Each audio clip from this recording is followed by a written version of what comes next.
सुखाए लागे कैलू का ससुरा में उपाय सावर गोरिया लागे सब से आगे।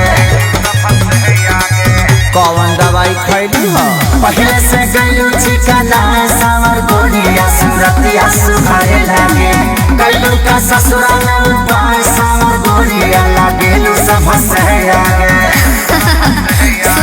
बोलो कि मारे मुझके बड़ा दुख भागेला मारे मुझके बड़ा दुख भागेला मोरा दादा के दुताला बड़ा बल खिड़की हवा झुरु झुरु लागेला मोरा दादा के दुताला बड़ा बल खिड़की हवा झुरु झुरु लागेला।